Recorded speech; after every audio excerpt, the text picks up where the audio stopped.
All right, we are rolling. We're here in southern Vermont. I'm here with Tim, Miramontes, Correct. and Jeremy Ballantine. Yeah. How's it going, boys? Great. A little warm, but It great. is a little warm. Yeah. Yeah, we've been sitting here talking about deer for the last probably hour already. Yeah. It's the way it seems to go with the podcast. And we're looking at Tim's deer antlers, and you've got a pretty impressive collection of antlers, I have to say. And I probably have 5 more left in me. 5 more, you think? 4 more years, anyway. I bet you got better than that. Hopefully. 65, so you never know. I think you go till 85 probably. Jeez, that's a lot of climbing. I mean, the hills don't get any... Here, I'm going to fix your mic. The hills don't get any shallower. They seem to get steeper. So you and Jeremy have been buddies for a long time. Do you want to kind of explain where the relationship started or how it started? Or I knew his mother when he was in the womb. wow, so that's a long time. Literally. Yeah, pretty much all of it. The whole life. Yeah. So, and then was obviously friends with his mom and dad. And so I think he saw me kill a chickmunk with a bow and was amazed when he was like 6 or 7. Yeah, that was pretty cool. So are you the reason you think that? Are you the one? No. Dad, the Ballantine family hunted for years. They did. Yeah. But he really got addicted as he grew older, obviously. Yeah, now look at him. Yeah. Yeah. Well, it was always cool. Like, there was no cell phones. But we always knew when all the boys came back from Maine, it's like, you got to go see the big bucks. You know, Timmy killed one, Otto killed one. It's like all these guys brought back all these huge deer. Yep. And that was like, always going and looking at these giant bucks hanging. Yep. So that was like, I'm gonna shoot some bucks like that someday. Lit the fire. So, yeah, 100%. Yeah. Because I've known you for a few years now. I knew of you longer, but now just, as of last few years, I've got to know you, and you would always talk about this Tim guy. Yeah. You got to talk to Tim. He's the one you got to get on the podcast, and here we are. So I'm excited. I'm not, on social media, obviously. No. No cell phone. No. I just recently got a laptop, and if you guys don't mind, you want to give me a hand with that thing? Yeah, sure. No problem. Yeah. Now, sometimes I think it's better to be that way. Yeah, I guess.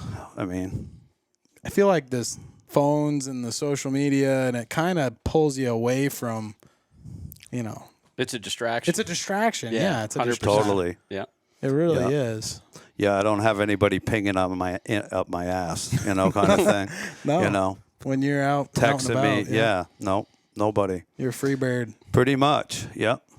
A few years ago in Mass, the cops came looking for me because I parked in the same place twice, and some concerned neighbor saw my vehicle there 2 days in a row and thought I never came out of the woods.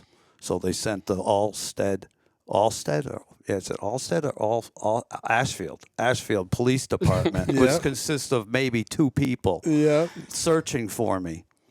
So of course they ran my tag and the whole thing and they were calling me, on my phone number. Yep. Well, they're calling right here in my living room.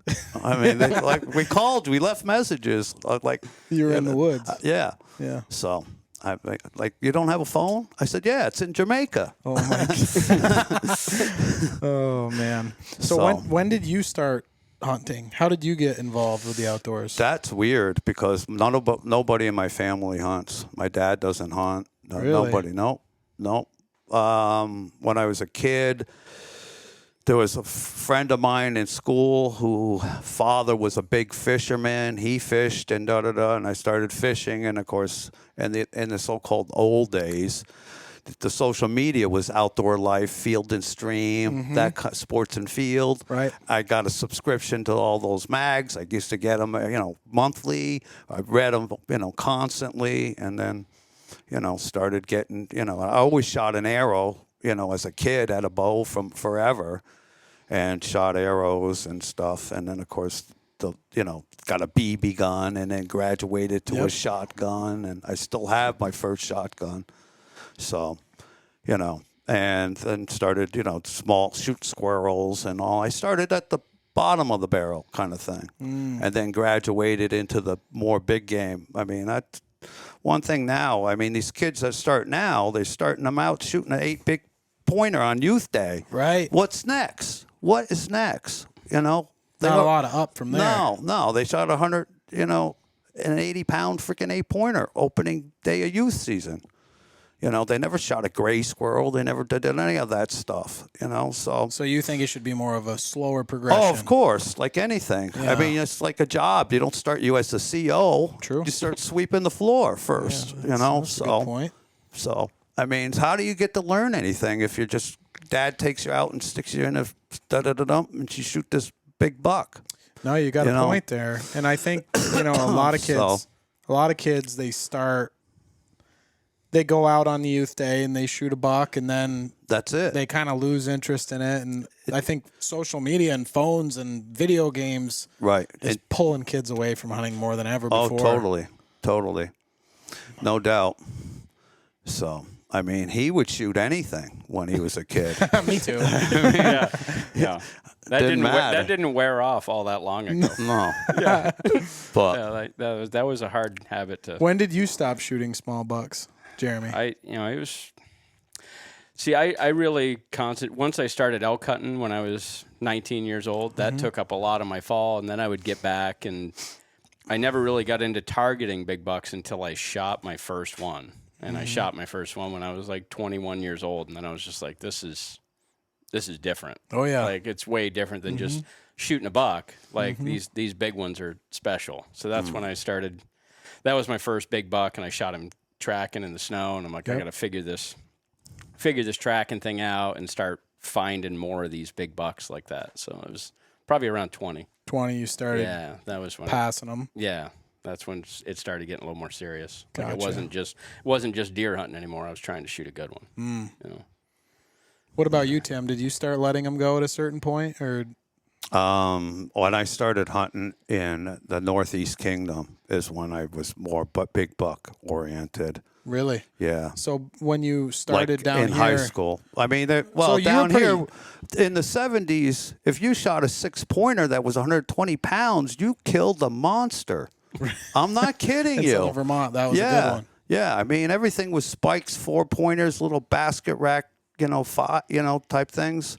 120 pounds was a good sized deer. I mean, you used to see the newspaper would print all the, deer shot for 1974 or 5 or whatever, and you'd be lucky if you saw 3 over, 120 pounds, 130 pounds. They're all tiny spike horns, 1.5, 2.5 years old, But there was a lot more deer, right? Oh, totally. Yeah, you that's see what I've 20 or heard. 30 deer in a sit. There was nothing to drive around and see 20, 30 deer out in a field somewhere, kind of thing, just before dark, kind of stuff. So are you happier with the state of the deer herd right now than you were? I have no desire to shoot a bunch of spikes or 4-pointers or anything like. That's like how Pennsylvania used to be. Now Pennsylvania is with the 3-point law and all that kind of stuff. They seem to be producing some really terrific deer. But It's funny because you hear a lot of guys complaining about the deer number. Right. That's what they always Well, talk you always about. want It's to back see in the day deer. there were so many deer. But it's like, I would rather have good deer. Quality. Quality, yeah. Over quantity. 100%. But But I guess we're all kind of You can't make everybody happy. No. Yeah, that's the thing. No, yeah, you can't. If you want to hunt stuff like that, I would say probably, go to Delaware or something, that there's tons of deer down there. They probably Jersey. don't get a hold. Yeah, Jersey. Yeah. But yeah, it seems like a lot of the suburbs now are full of deer like that, Yeah. It's loaded. Where Connecticut. you can't hunt. Right. I know. Yeah. yeah, that's pretty much the story. Where the houses are, where you can't hunt, is where the deer population are growing. Obviously. Oh yeah. And they have low impact winters down there, so they don't have major winter kills. Not that we've had any in a few years around here that I know of. It's true. Been a while. Yeah, it doesn't seem like the deer are, having a hard time. That's for sure. I've got some cameras in Vermont that are way back in, way like few miles up high. Yep. And I pulled some cameras this summer, and every month of the year, There's still deer walking by them in still February. deer walking by them. And even 5-6 years ago, you'd see the snow come up almost to the height of the camera, way up in the air. And then you just get some snowshoe going by every once in a while in the winter. Yeah. No deer, Snowshoe though. hair, no deer. Right. And then, May, there'd be another deer on it. But now, Yeah. it's like it's totally changed. I've talked about this on the podcast recently. It's like I always thought weather change would be over like a long period, a very slow, gradual thing. It almost seems like the weather, the way it's changed, is like a light switch. Yeah. It was like something happened. Well, it goes in cycles. You never know. The next 10 years we could get a hell of a winter this True. year. Yeah, you never know. But then I'm like, how about all the tornado stuff in the Northeast? Yeah, the weather That's is. weird. And all the rain they got in the Northeast Kingdom this year. That's weird. 8 inches of rain in St. Johnsbury. It's crazy. Yeah, before Irene, my grandfather told me the last flood they had like that was like 1916 or something. Yeah, it's a 100-year flood. 100-year flood. Well, we've had how many since Irene? Yeah, it's crazy. 10? Yeah. 8 or something? We've gotten a lot more rain. That's for weird. sure. So something's happened. That's Yep. only. It's like, so maybe it's for the better for the deer. It seems like the less snow we get, the better they do. Oh, 100%. So Yeah, I think it's food related too. I mean, if there's food, they're going to stay there. If they Right. don't have any food, they got to go. They got to. They got to eat every day. They got to go. So they'll leave. They'll leave. I mean, places, north of here that I've obviously hunted and shot and chased deer around all fall. Go up there rabbit hunting in the winter. You can't buy a deer track. they're gone. They're gone. Yeah. They're totally gone. So. But So now I want to touch on something real quick. You've killed 3 200-pounders in the state of Vermont. in Wyndham, well, yeah, Yeah. in the state of Vermont. Yep. You said 1 was up north and then Yep. 2 were down south, South. here. Yep. That's pretty incredible. That's a good number. That's Yeah, it's not bad. It's a pretty high number, especially for southern Vermont. I haven't heard many a guys killing that many. Usually it's 1 or 2. But how many did you get in other areas? Well, Maine, I shot I don't know, 4, I think 4 over 200, Yep. Yep. 4. 4 or 5, something like that. Yeah. And then did you get anywhere else, or were those the No, ones? that's the only 2 state. Well, I've hunted Mass, but I've, recently, but Right. I haven't shot anything down there big. Gotcha. So Pretty hard to get a 200 down there, I think. yeah, Yeah, they're pretty far and few between. Especially when we go down to hunt them. yeah. Seems like a lot of guys like us go You're down lucky in if December. they even have antlers at times when you go down there. You're not kidding. Yeah. So, You're not kidding. but It's tough. yeah, Seems like the bigger ones drop the earliest too. So it's like, if that's what you're after. It seems like Yeah, they're already dropping around Christmas. Yeah. yeah, Yep. yeah. So Yeah, I got a good one down there on Christmas Yeah. Eve, and we were pretty ginger dragging that thing out. Yeah. And the taxidermist, I remember Pete. I asked him after he had it for a while. I was like, "Are those things on there good?" He's like, "Oh yeah, rock solid." So he probably would have carried them right into February or something. Who knows? you never know. All of them are different. Yeah. Yeah. It's funny though. It seems like it gets late in December, and all the guys will start saying they've all dropped, and then I've seen them in March with Yeah. antlers. So. some keep Yeah, them, some some- don't. Some you are know? stubborn. Some want to drop early. Yeah. I've heard that the healthier a deer is, the longer they hold they'll them. hold them. Sure. And that's why the older ones always drop them first, because Mm-hmm. the rut is affecting them Right. More so because more of their so. age. Exactly. Yeah. Yep. Yeah. So I mean, you got a whole room full of stories here. What buck would you like to tell me a story about? Which one really sticks out to you here? Well, the most one exciting first? one I Yeah. ever shot Yeah. was a 9-pointer. That actually the picture's right behind him of that deer right there. Was the most exciting deer I ever shot. Not that one. That one? No. The one in front with the frame with a muzzle loader. Yep. That is a pretty wild story. Yep. That deer tried to freaking You want spear to bring me. that over, Josh? So I shot that deer. I tracked him, Pretty good. 2 days and saw him 3 times. The third time was the charm. And the deer, I jumped him the first time, and he ran down off the side of a ridge, and he went through a barway in the wall in a saddle, and I ran to the top of the ridge and ran down parallel, trying to cut him off. Well, he went down through this barway. So I had to leave. It was almost dark, so I left and came back the next day to take the track from where he had gone down the hill. Well, I come back. He had come back up through the barway overnight. So I took the track and we went around the backside of the mountain. I jumped him out from underneath the top, and he ran back right down through that same barway again and went down off the ridge. So I said, I ain't chasing you. So I made a big U loop and did a big swing and came around, dropped lower down the ridge, ended up coming along onto a point, and I see a doe coming up the hill, and she's feeding. And I'm standing there, and there wasn't a tree within 10 feet of me. And she comes up within 10 yards of me. Well, as she's coming up to me, she eventually gets my wind and blows and goes. Well, then I hear, and I thought it was a tree groaning.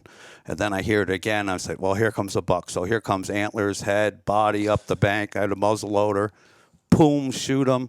When I shot, I surely knew I shot a little back, but he went 2 or 3 bounds and went right down and laid down, bedded.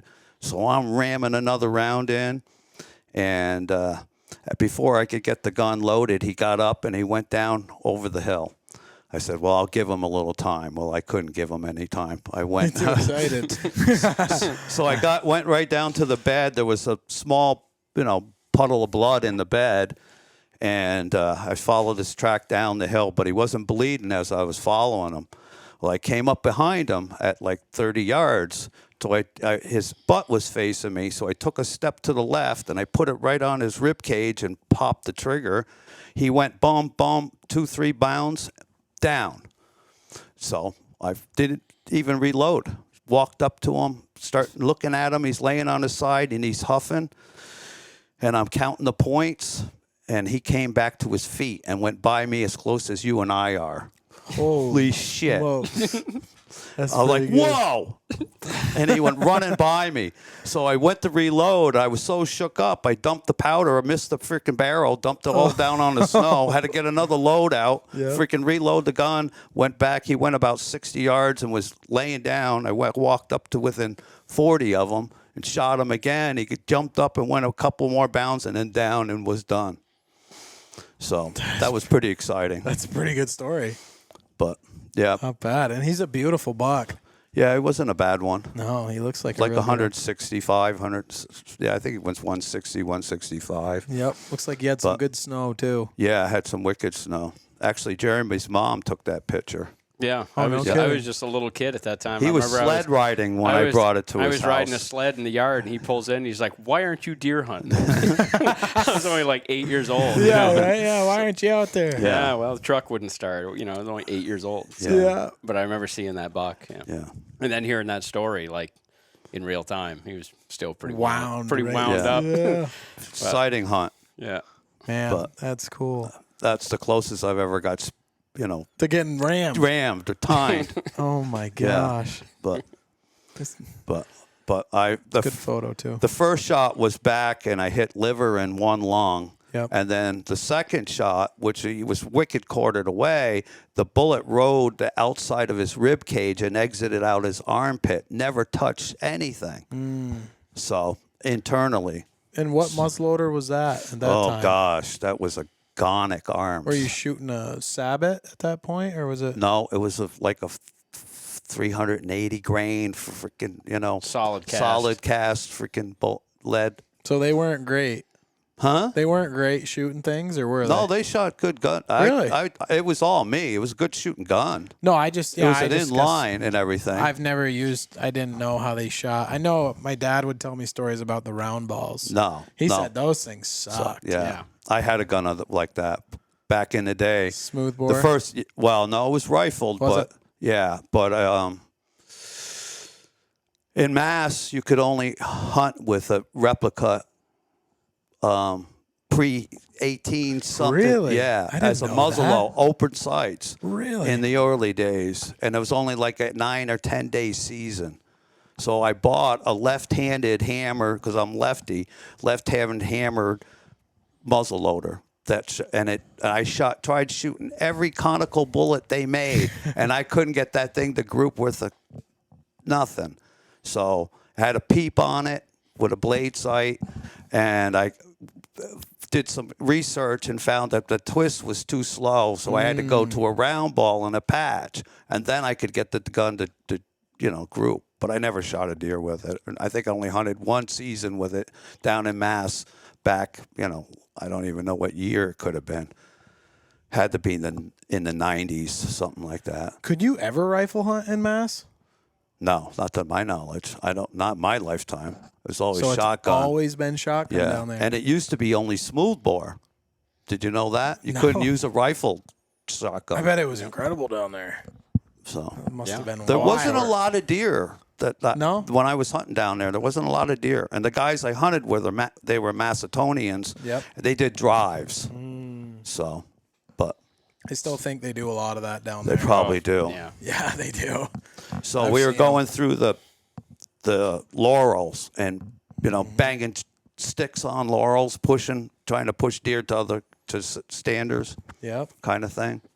So, but anyway, it was a fun week or something like that. It was like 9 days or something I did. No kidding. So drove down every day, down in the Whately area, Yep. kind of thing. But Have you guys have you done much hunting together? long Little bit. time. We've done a lot of fishing. A lot Yeah. of fishing A together. lot of fishing. We're mainly solo. We mainly lone wolves. hunt by ourselves. I called in this first mature tom First turkey. longbeard I ever shot. He called yeah. in. Really? Yeah. Yeah. That was the most exciting turkey hunt I ever went on. That was. It was. Yeah.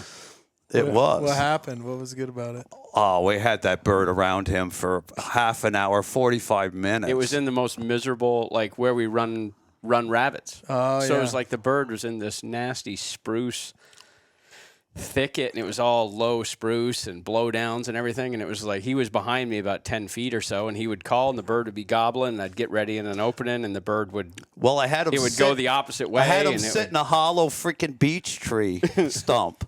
So all you could see, I could see, was his head in this gun barrel, and he'd have the barrel to the right, and the turkey would be to the left. Then he'd have the barrel to the left, and the turkey would be to the right. And the bird's like walking right by his feet. All and, I like, know coming is around. I bought like the biggest cup of coffee on our way there, Yeah. and drank it, Yeah. and I had to pee like you cannot believe. And I'm laying literally lengthwise with a blowdown and doing all the calling, and I'm freaking like this. And I mean, I had to pee so bad. I had to pee. And that bird, I'm like, please, Jeremy, shoot this bird. Please shoot this bird. Finally, it worked out. I had the gun in the right opening, and he walked into it and I shot him. Shot him. It was just like it seemed like it was going to take. It just took forever. When I got up, I couldn't even walk. My legs had fallen asleep. I just see him I fall. was freaking falling on his face. But my legs were like rubber bands. Yeah. But that was freaking unbelievable. That was funny. What kind of fishing did you guys do? Bass fishing. Bass fishing. We both got boats, so we would always, Really? always go bass fishing all the time. So That's fun. I haven't done a whole lot of that. I haven't past few summers. We haven't got out fishing very much at all. Working past too few damn summers. much. We haven't gone It's a in pain the years. ass. Yeah, What happened? I don't know. I don't know either. Seemed like we're working more in the summer now. It's COVID. It was like the beginning of COVID. That's when I haven't taken my boat since then. I haven't been Yeah. ages. Yeah, No. Vermont's kind of booming. It seems like. it's just we're both carpenters, crazy. so we both do carpentry. So it's it's been busy as hell the past few years, and it's just there's no sign of it slowing down. You're right. COVID was the big boom. Yeah, Because once that happened, yeah, here comes the city people. yep. Yeah. How many Still coming. thousands? Oh, yeah. How many thousands of dollars in lures and fishing poles? Yeah, that I've just got sitting in that boat. Oh, geez, I know, tons. sitting out on my deck here in Yeah. my storage unit. Yeah. I think there's 12 or 13 rods out there right Oh now. yeah. And I must have another 15 or 20 out in the garage. Really? Well, we went through that fly fishing freaking zone at one point. Yeah. Catching smallmouth bass in the West River. We were pretty ridiculous on them for Yeah. a while. Yeah. Had to go catch them on fly rods. Yeah. Oh yeah, we did a lot of that. Yep. Yeah. So, do you want to talk a little bit about what you did for work, Tim? When? Today? Let's say Yesterday? no, most of your life. Well, I was a hairdresser for like 20 years. Yep. Just did that. Yep. And so you mostly worked on women's hair? Oh, totally. Totally Everybody. women's Didn't matter. Men, women, kids, Yep. Whatever. Elderly. I mean, the oldest customer I think I ever had was over 100. Wow. Not full time, but, Yep. Yeah. she showed up a few times. Interesting woman. Yeah? Well, you Yep. got to be to live to 100. Yep. She knew a lot of stuff. That's cool. So, how was being a hairdresser? I mean, she remembers when phones came to literally real, landlines. like a real phone. Like we had a phone. Yeah. She remembers that or did at Must the time. have been what, 40s? Yeah. I don't even remember when the 30s? telephone 30s, was 20s. invented. Yeah, something like that. Yeah, but I 30s meant and like 20s. this area when people got it. It must have been. Yeah, she was later. from Massachusetts. Her husband was a newspaper editor, like in okay. Springfield, Massachusetts, something like Gotcha. that. He was an editor of a newspaper. So, but So, how was being a hairdresser for hunting? Like, getting time off and stuff? it was difficult at times. Was it? People were really mad Yeah. that you're taking a month off. What am I going to do? Right. You know? What are they going to do with your Yeah, your what's going to hair? happen with my hair for a month? I'm like, well, what happened before I was alive? I mean, somebody Right. did it. Yeah. Whatever. So, How'd you get into doing hair? It's a unique profession for a man to have in this area, I would say. well, I went to cosmetology school in Florida. No kidding. So, in Fort Lauderdale. Yep. It seems like it would be a good profession because it seems like my wife's a hairdresser. Yeah, you told me. And Yep. she said that men are always the best at it. Yeah, some of the best hairdressers I ever met in my career were all men. Yeah, it's something about Totally. the eye, I Yeah. think, because we can see shape and stuff, and I think that's don't the only know. thing I can think.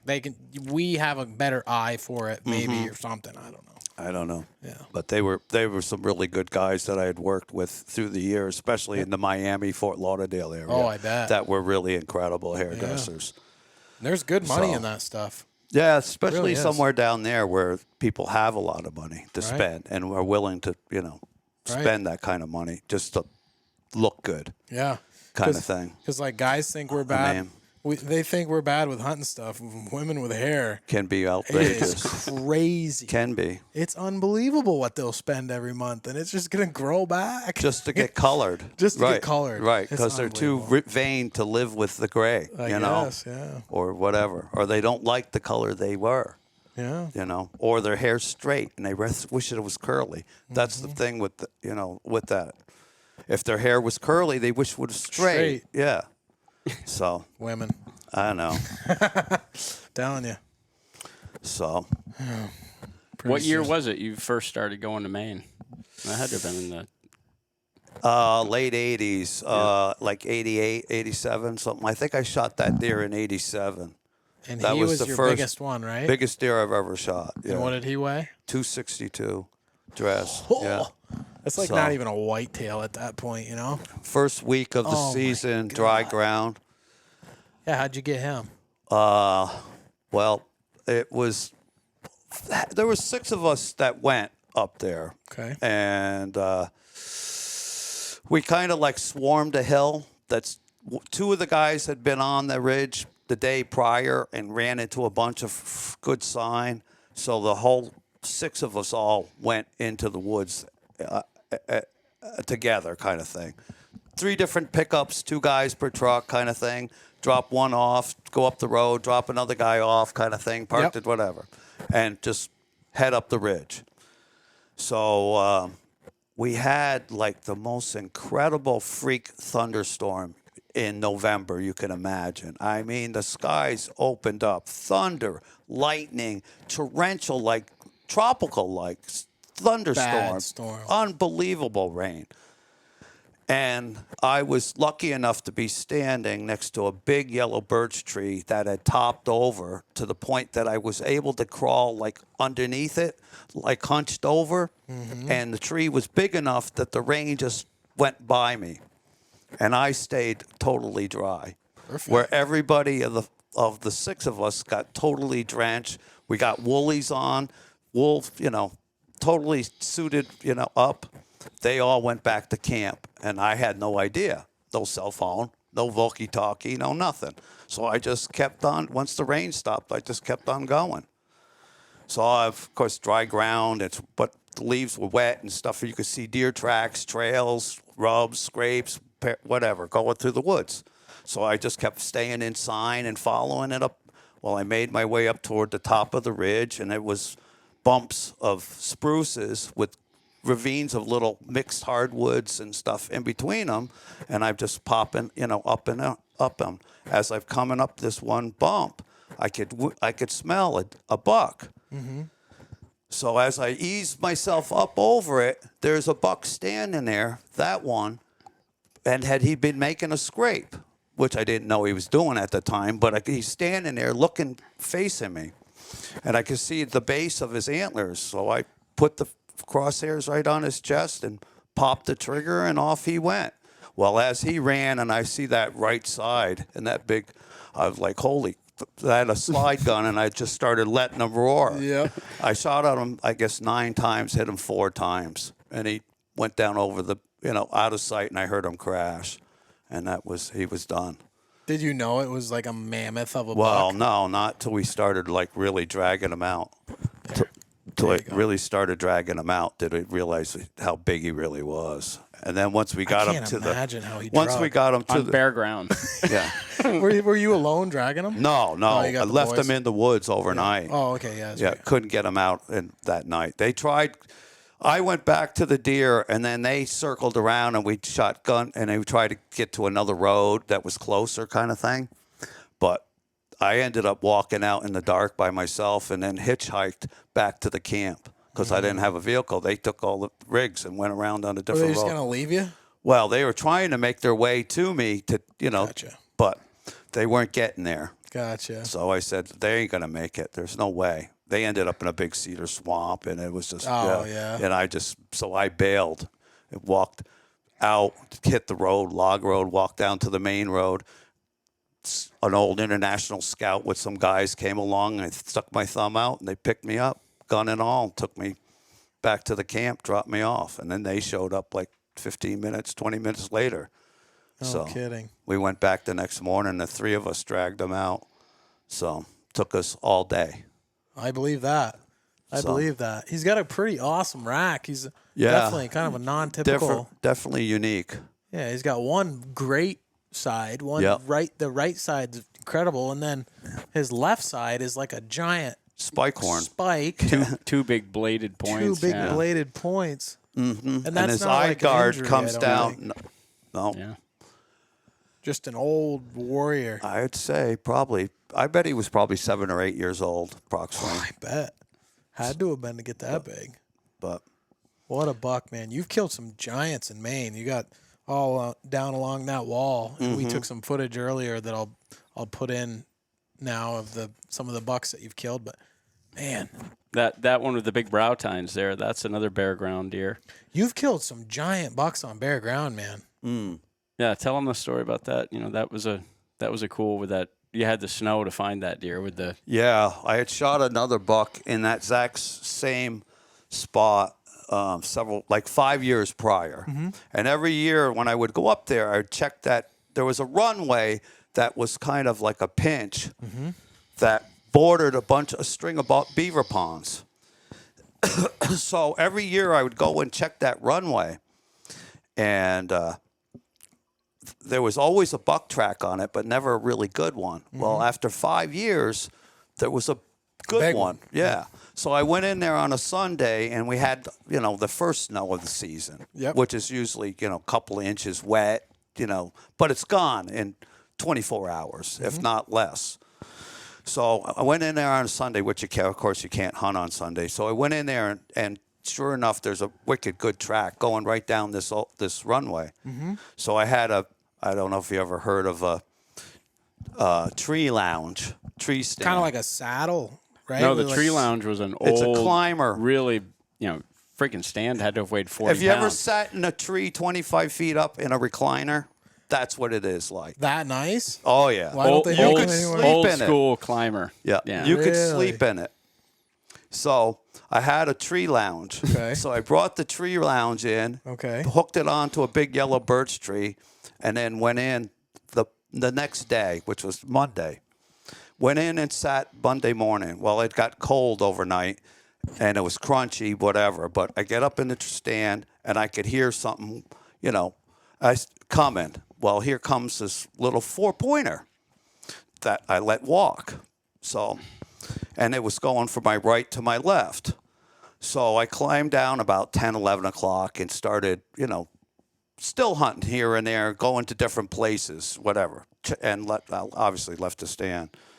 So as I'm screwing around different places, there's gunshots all over the place. I'm hearing, so when I used to hunt up there, when you would hear gunshots, consistently throughout the day, deer are moving because a lot of the people up there hunt out of their rigs. Right. They're shooting them off the road kind of thing. Right. Which is all legal as long as you're not sitting in your truck, supposedly. Right. But Guys were shooting them sitting in their truck. whatever. Yeah. Yeah. So I'm like, the deer got to be moving because people are shooting like crazy today. It's not like there's a range right here.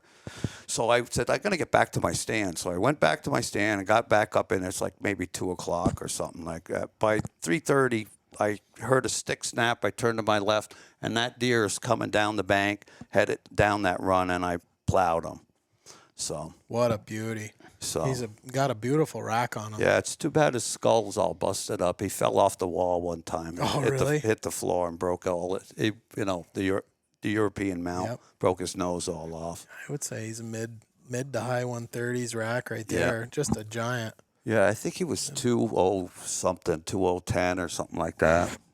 And then that 1-2 down from there, he's awesome too. He's all palmated, and Yeah. the end of his main beams are all Yeah, cool. he came off the Riverbuck Ridge, I called it.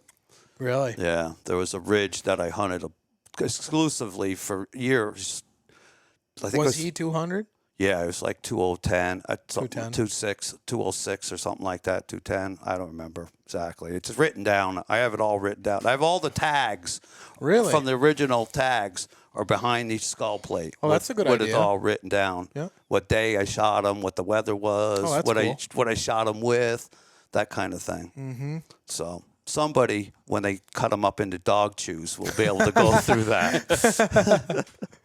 That's funny. That's a funny thought. It's like sometimes I look at my antlers and I'm like, Oh, yeah. Where are they all going to end where up? are they going to go? I guess Right. it won't matter, but, man. I mean, I have 2 daughters. Do you think they really want these antlers? What are they going to do with them? I hear you. You know? I know. What are they going to do with That's them? my buddy Morgan. He's the co-host on the podcast, but he had daddy duty tonight, so he couldn't make Make it, right. But he says when he dies, he wants to be buried with all of his heads. Yeah, that's right. He wants them to go with him. So Yeah. Well, it's kind he of better funny get a thing. big box. Yeah, right. Yeah. Because they do take up a lot of Or get space. cremated with them all. or Yeah, something. there you go. Yeah. So, yeah. So that deer, there was a ridge that I hunted. There were 2 monsters that lived on this ridge that I called the Riverbuck Ridge. Mm-hmm. And every year I'd go there and, dog it. And they had cut this, and now it's all whips. I mean, the whole thing was just all whips. There was very little opening up there. And I'd track these bucks from the road and take them up in there, and they'd be, jump them and never see them. I mean, one day I jumped this one buck. I mean, I saw him stand up. Well, I saw a movement of him stand up, and then he woofed at me and went, and you could hear his antlers hitting the things as he was running up the hill. I mean, and you could see the tops of the snow was, the whips, Right. the snow falling off as he was running up the hill. Just a big rack. Yeah, it was. I mean, they had beds the size of bathtubs. I mean, they were 250-pound type deer. So my buddy told me stop tracking them. Just go up to the top, get on the top, and then hunt the top along there. And then catch them from above instead of following them up through that crap and just keep jumping them, not getting a shot at them. So that particular day I shot that deer, that's what I was doing. I was just still hunting along the top. Yep. And that's the day I tracked a calf moose, thinking it was a buck because it was little, knee-high Christmas trees. Right. And I see big tracks going through it. And so I got on it, thinking it was a big buck, and I followed it maybe 60 yards or something. I see a hind leg, and I'm like, oh, there he is. Pull the gun up. And then this big old calf moose stepped out. I'm like, Christ, thought I was not a deer. Not a deer. Or not a buck. Not the right deer. Not the right, yeah. So then that particular day, I cut a big track and a mediocre track and a small track. So not even thinking, I didn't think there were 2 bucks and a doe. I thought it was just 1 buck and a couple of does kind of thing. Well, they went through a bunch of tops, blowdowns and stuff out this point. And I said, well, I'm not going to crash through that. So I kind of swung low around it. And as I'm swinging around it, the doe jumps up and freaking takes off blowing. So I look up the hill and I see this buck stand up out of his bed, and he's like looking down the hill like, what's going on, kind of thing. Where are they going? So he got one right in the chest, and he came running like he was telling me about the deer that you shot last year. Yeah. Came running at me. Oh, yeah. So he's bounding at me, and I let another one rip, and I literally creased the bottom half of his belly and gutted him with the second shot. Oh, perfect. Didn't have to do any gutting. That's literally opened him up with the second shot, and he just kidding. crashed literally within 30 yards of me. Done. That's exciting, isn't it? Holy smokes! But he's got he wasn't the one that I was after. No, there was a bigger buck than him. After I shot that one, I heard another deer above him blow and go, but never saw him. But there was definitely a bigger body deer. What kind of horns he had? No idea. But there was a definitely bigger deer in there. So, but you've got some giants in here. Do you think you've killed the biggest bucks you've seen in the woods, or have you really? No. See, I like this. No. You had a bigger one get away. I've said bigger ones get away. Oh yeah, of course, totally. What was one of the biggest ones that you had get away? Well, on that Riverbuck Ridge one time, I was dry ground, and I went up on that ridge, and there were huge rubs and scrapes. And it was a foggy, rainy kind of day, dry ground. And I went up there just still hunting. And I get up in there, and I see a little beech tree whipping like a son of a gun back and forth. Yep. So I ease my way down the hill, and this deer lifts its head up, but its horns were up inside the freaking beech limbs with the leaves on it. And I couldn't tell how big he was. Well, he stood there long enough that I could have easily shot him, but didn't know what he was. But didn't know what it was. So then he, blew and went. And when he went, of course, surprised the crap out of me when he just went and went and never got a shot at him. But he had he was a monster of a buck. Really? And that's how it all started, that I had to kill that deer. And hunted him year after year until he finally died of old age. Dang. So, he had to be 4.5, 5 years old at that time. Yeah. And I hunted for like 5 years, and I thought I got him when I shot that one, but it wasn't the right. It wasn't nearly big enough. Do you think maybe he went downhill though? I don't know. I don't think so. You don't think so? I think there was. I was still seeing tracks in there that were just monstrous. His foot was not even close. No. Man, no. When you see those ones that are in that 250 range, kind of weight-wise, their feet are just huge. You get them mixed up with huge. calf moose. Yeah. Right. Oh, yeah. Right. They're just Literally. They're huge. They're just wide, and there's just nothing like it. See, I don't think I've ever seen a buck track that big. I don't think I ever have. Yeah, I haven't either. It's funny. I say the biggest one I've ever seen. I for sure know that one I was tracking in Vermont weighed 200. Because my buddy shot him. I jumped him, ran up the hill. My buddy shot him. He was 200. But the biggest track I think I've ever seen, like size-wise, was a buck I killed in New Hampshire, and he was 194, but he had an ungodly sized foot Right. on him. Right. But other than that, I've never really seen those big. But I guess it all comes back to the areas that we hunt. Right. You know, because I've hunted a lot Vermont and White Mountains. I've done a little in Maine, but you know, I've seen some big ones in Maine, but not like what you're talking. No. I haven't seen that. Like, oh my god. Well, the like, years that he was hunting in Maine, it was like if you got the snow, it was you were fine. you never had to worry about finding a 200-pound They were buck. jumping the road. I mean, we used to just take a track and go whatever, you know. And if we jumped them, screw it. Let them go. I ain't chasing them. Go back to the road, Go get in find the a different truck, one. and go down the road 2 miles, and there's another one. And then one of them is going to screw up. You know, I mean, man. Either they got It's insane, man. either they're in a good spot for you, or they're in a good spot for themselves. You know, meaning they're going to get away clean. Otherwise, they're in a bad spot for themselves, but a good spot for you because you're going to get a shot at them. Gonna get them. Yeah, your ducks are gonna line up in a row. Right, exactly. The stars, the moon, and everything. The galaxies all come when together. It's meant to be. Yeah. It's meant to be. Exactly. But Josh knows. He's been coming with me filming a little bit here, and it's like I work my butt off all year. To go try to kill some. No, to find one big one on snow. Oh Right. yeah, If I can find one that I'm it like, makes your whole season. I'm like, oh Yeah. my god! I don't care if it's a week old. Yeah, I'm going. yeah. I don't care. All this stuff about, oh, it's not fresh enough. It's not this. It's not that. If I find a big one like that, there he is. Well, especially if it's late season, you can get in there and freshen them up. You know, Yeah. they're not going quite as far. Even- November 15th, you know, might be a different world. I but still got to go. you on still that. got to see where he's going. I got to. Yeah. Because like the places that I hunt, it seems like, geez, if you find that 4-finger one, it's like that's the one. Yeah.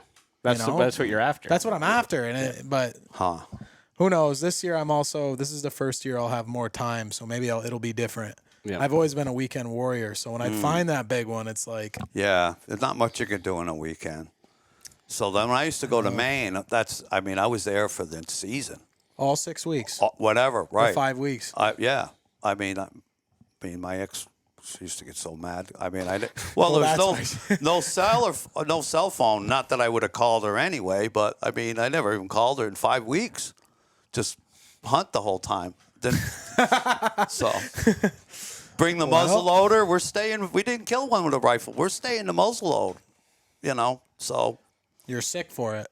I was addicted, big time, totally addicted. Well, You know, there's no doubt about it. I used to think about it all the time, you know, constantly. there you know? definitely is worse things to be addicted to. Exactly. Well, yeah, and I could have done that easily. I lived in pretty- Florida, Wait, where were you born? actually in Danbury, Connecticut. Ever heard of it? Oh yeah, we Yep. used to wrestle. Oh, The yeah. kids out of Danbury would come up to Mount Anthony to wrestle all the time. So Right.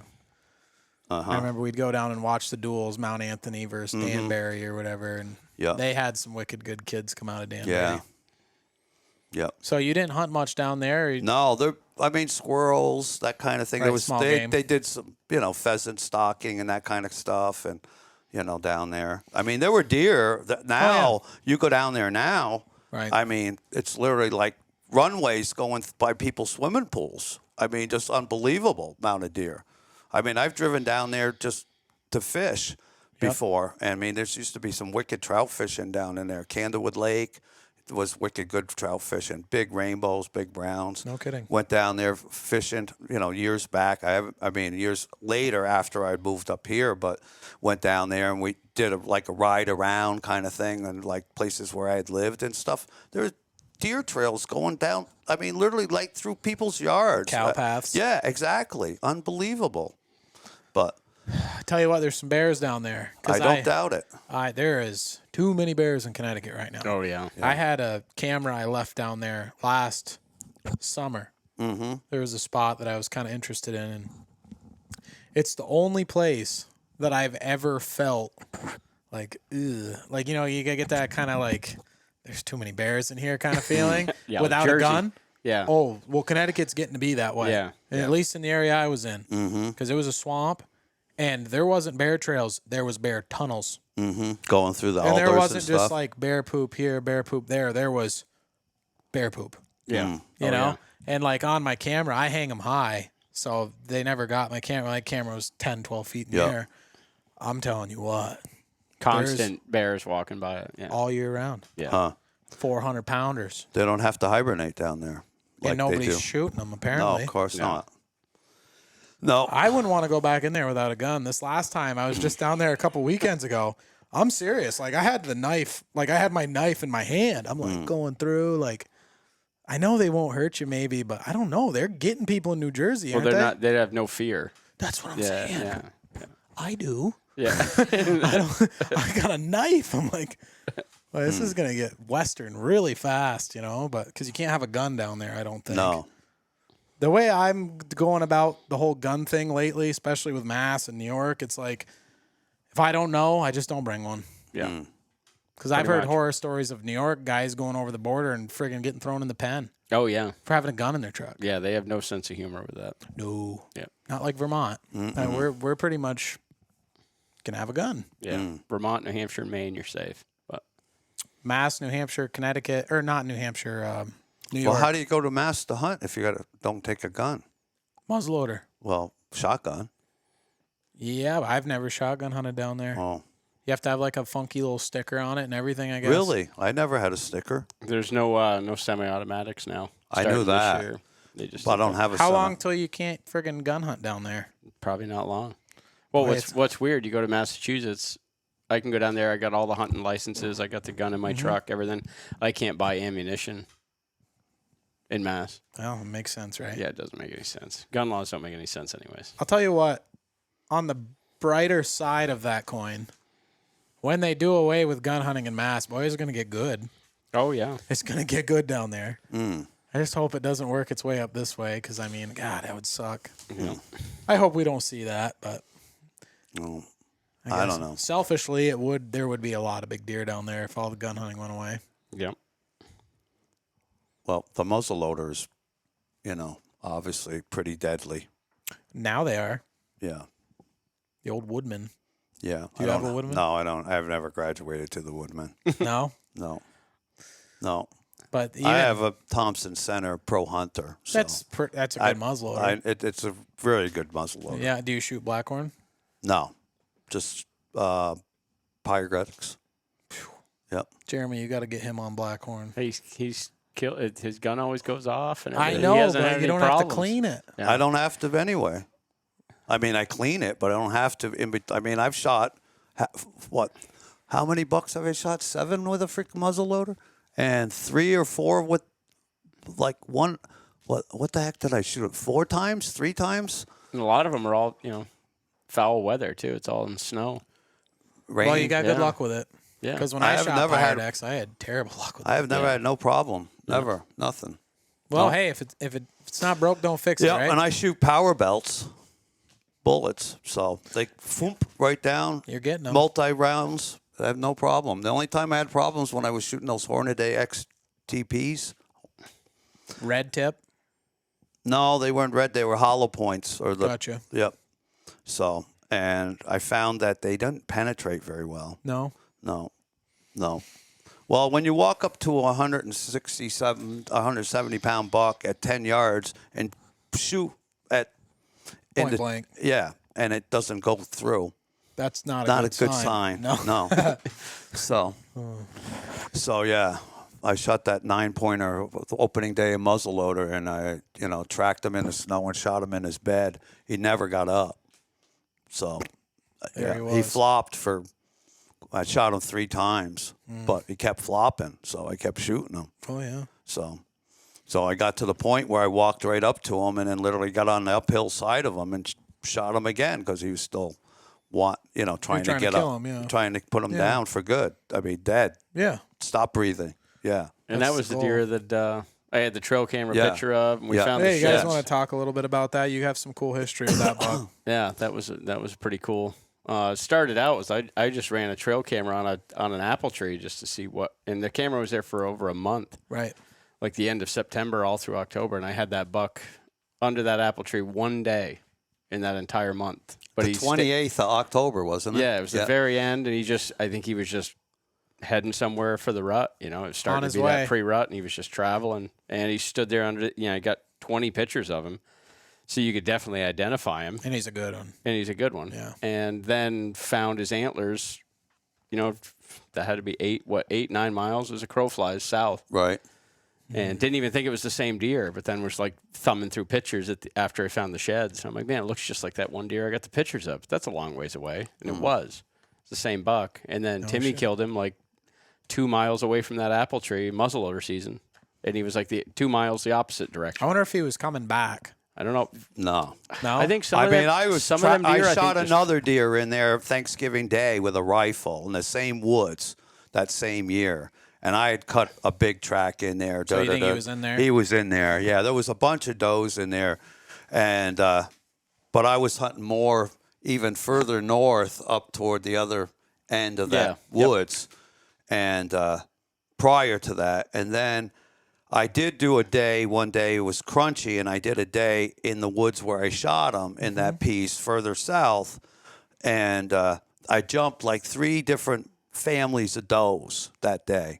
So the day I shot him, I had gone to, basically I'd gone where, the kid that shot that real non-typical Oh, yep. in that woods looking for a big track that shot it this year. But it was years before that because I had tracked a big buck in there prior and went in there muzzleloader looking for a big track and didn't see one. So it was opening day of muzzleloader and it was 2 inches, 3 inches of fresh snow, but it switched right over to rain and it was raining all morning. So I had gotten all dressed and everything and I'm sitting around and then the rain kind of mellowed and I said, screw it, I'm just going to go for a ride to start.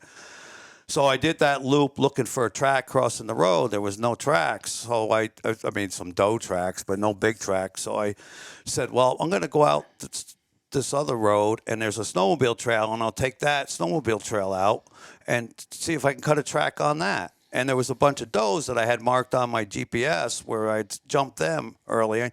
So I start walking out there and going out the snowmobile trail and I cut a small, like, fawn-like track running. And I was like, what the heck is she up to? So I started following her running, down the hill.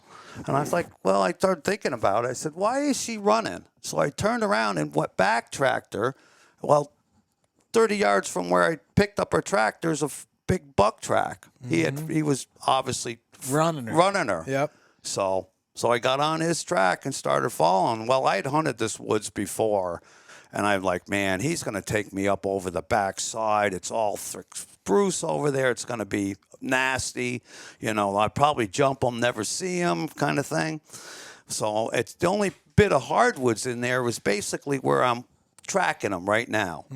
Well, I happened to look up the hill to my left, and there's a bedded deer there. And I'm not even thinking it's him. I'm thinking it's just another deer that came up over the hill and bedded down. So I pull the gun up, look through the scope. I see beams. I'm like, boom. Good enough. So I, the smoke cleared. Of course, I'm expecting a deer to be running off. No deer moved. I look up through there. There's a leg go up, then a head flop, then a leg. So I reload, move up the hill a little bit. He's like flopped completely like over, like a total like flipped roll over kind of thing.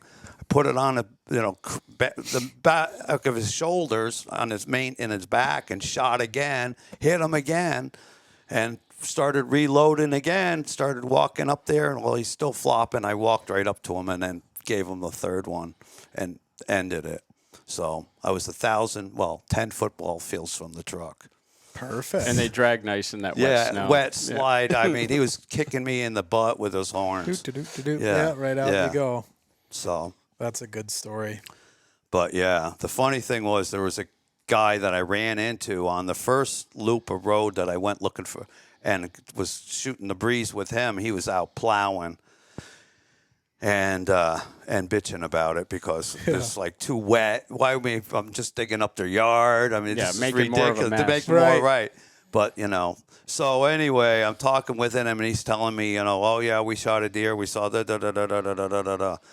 So then I, drag the deer out, put it in the truck, and bring it down to the check-in station to have them weighed and report them. Well, he drives by and he sees me, with the deer. So of course he pulls up. He's like, "Man, that didn't take long." So, because he just got done talking to me like Right. an hour or two ago, right? Hey, when So, it's meant to be, it's meant to be. like I right? said, when the stars and the universe galaxies is- all lined up, that's it. So, That is too good. but Now, Tim, the first picture I have ever saw of you was a picture that Jeremy had posted on Facebook of this Vermont buck up here. yeah, And it's just an absolute giant, like pushing 140 Yeah. inch buck, and he weighed over 200 pounds. 205, yeah, You killed him on bare ground. yeah, Were you sitting when you yeah. killed I him? saw him sitting. Yeah. What were you sitting on? Like what kind of sign? What was it, a pinch or what? I actually walked up in there on a rainy morning. I had hunted that spot opening weekend. I'd scouted it a bunch up there, and there was a lot of big sign. Big I mean, rubs. there was big rubs. There was a scrape with a huge track in it. And the week before the season, and I went up in there opening day, sat in there, saw bobcat, didn't see any deer, went back. Well, there was another big buck that I was hunting in another town, like 4 or 5 miles from, southeast of that spot. And I had hunted in there some, and then left that and came back, and it had rained overnight. And so everything was soaking wet, and it was, really heavy air or whatever. So I snuck up in there, and there was a bunch of oaks in there that the deer were pounding. So I snuck up into that oak patch, and literally I could see his track in the mud, on the trail that I walked right when I got into the oaks. It was like a 4-wheeler trail. Then there was a rub literally right besides that, all, mangled, fresh bark right on the leaves. Yep. So I could follow the deer sign literally through the oaks where they were digging all the leaves and stuff. So I just stayed with those. There was maybe half a dozen or so deer that were probably a bunch of doe, maybe another small buck, and him kind of thing. And I just stayed in their tracks and thinking, that I might catch them in there still. Right. And just kept sneaking up through there. And it was a foggy morning, the kind of mornings that, they tend to stay in, feed in late kind of thing. Well, as I made my way up to the top of the ridge, I ran out of oak. And then there was like a runway of deer tracks just all ripping across this bench. So by this time, it's like 2:30, 2 o'clock in the afternoon. So, and there was a bunch of sign right there, rubs from earlier in the fall and stuff. So there was a skidder trail that had kind of grown in, but it was like a bowling alley path that went from a chunk of ledge down in toward that trail that you could shoot easily 40, 50 yards down through there. If anything, they had to cross that alley Right. if they came through there. So I made like a little nest, if you want to call it, Yeah. and sat there and said, well, I'll stick it till dark. Yeah. Something's going to come through here. I mean, they're coming to these oaks. Well, within an hour and a half, 2 hours, I heard crunch, crunch, crunch. Well, first, I thought it was that stupid red squirrel that I've been hearing all day. Yep. And then it sounded, you hear it getting bigger and bigger. And then I see legs moving, and I see it was a deer. Well, first of all, I'm thinking it's going to be first deer that hour of the day. It's going to be, a young fawn, a small doe kind of thing. Well, I see him come through an opening, and I see his rack, and as soon as he got into that bowling alley, I let it one rip. Giant. So, and He's a beauty. He's a giant. I mean, It's I about as good as they get. pretty down much here. hit him low in the heart first shot, and down the, he went straight down over the hill, and his front legs weren't moving, weren't working, kind of thing. I mean, I pretty much destroyed his front legs, and so he was pushing himself with its brisket on the ground with his hind legs going down this trough that was like wicked steep and narrow. And I mean, it looked like I dragged him down through there. And then as soon as he hit the first bench, that was it. And I came upon him, and I just gave him another one, and did him in, totally, finished it. So And Jeremy helped get that one yeah, out. I dragged him. There was a beech tree. I carry a block and tackle with me. Yep. So so I don't have to drag in the dark. That's smart. So I dragged them over to a beech tree and Pulled them up. winched them right up there and had gutted them and stuff, and then hiked up over the ridge back because my truck was on the opposite side of the ridge. Gotcha. So I hiked up back over the top and back to the truck and was famous for 24 hours. I'll tell you what, that photo that you took, I'm assuming, Yeah. that is a phenomenal photo. Yeah, that was a really. It was Oh a good. my It was a God. real camera. The way it you're wasn't a cell sitting phone. there, the way you're sitting there, and like you can tell the way you're looking. You're just, you can just, I don't know. For some reason, I could just tell when I saw the picture. I was like, "Who's this dude?" Yeah. You know what I mean? I was like, "This guy's killed some bucks before." I can tell. Just Well, it's always think- nice to get that phone call. It'd be like 2 hours after dark, and if he calls during deer season, I'm just like, "Need help tomorrow?" Like I know that's exactly why he's caught. Or he shot one. It's like, yeah, there's a pretty good one I got hanging in a tree. You're gonna like him. So next morning, sweet. next morning we go in. Weren't with you a going sled to and play pool? doing something? Yeah, Yeah, I think it was league night at pool or something like that. Yeah. And it's just like, all right, well, Had Donald I'm with not you? gonna stay out late. Yeah. Yeah. Yeah, That's a good way to do it though. You shoot them and then hang them that night, and then go back in when you're prepared for it. And drag them out during the Yeah. day. Well, I drag them in the dark, Yeah. fighting everything and Especially all on that. bare ground. Bare Yeah. ground is miserable. And it was steep as a son of a gun coming down through there. Yeah. I mean, Yeah, you were right. You're tripping better over off. all that stuff. Then If you you would can. have never got that photo Yeah. if you Yeah. didn't. If Yeah, you just that's the drug thing. them Went out, back in, nice daylight, get a good Beautiful photo. Yeah. Yeah, it was like what, quarter to a half a mile from the Yeah, truck. from that other road. Right. But Up, it was just up. like that the whole Yeah. way in. Yeah. Yeah. So Awesome. yeah, boulders, that kind of nasty stuff. I'll So- post that picture. Do you have it on your phone? Yeah. I'll have you post or send that to me, and I'll post it on the Instagram Yeah. post for this episode. Because Yeah. that's That's a pretty good photo. oh yeah. Yeah. That was a showstopper on Facebook. Yeah. You were saying that he was getting recognized. You were getting recognized. I was in Brattleboro like the next day, and of course I'm in went and got get a pizza or something. Yeah. And some guys comes up to me, he says, "Hey, that's you." My buddy just sent me this picture from Burlington. So Word travels like, fast. Social yeah. media. a buck like that. Yeah. so Oh yeah. Yeah. But that's a good that one. other buck that you killed wearing ice cleats. Tell Yeah. him about that deer, because that was a pretty fun extraction too, getting that Yeah. deer out. yeah, that was. So, yeah, yeah, I tell tracked that deer for 3 days. I found his shed the following spring, turkey hunting. Yep. And I went up on this ridge and I'm scouting for turkeys basically, more than hunting actually. So I'm up there and there's like a bunch of rubs. Some good ones. And I'm like, man, there was a good buck up here last year. What if he's still alive? Well, son of a bitch, I look to my right, there's a shed. I'm like, holy crap, there, obviously he is, kind of thing. He's alive. So we happened to get snow the night before deer season that year, and we got a good dump. Did you? Yeah. And I was actually hunting another buck literally across the river from my house that I knew about, and that I had actually had a run in with during bow season. I tracked him with a bow and got within 70 yards, 65 yards On of him. snow? On snow.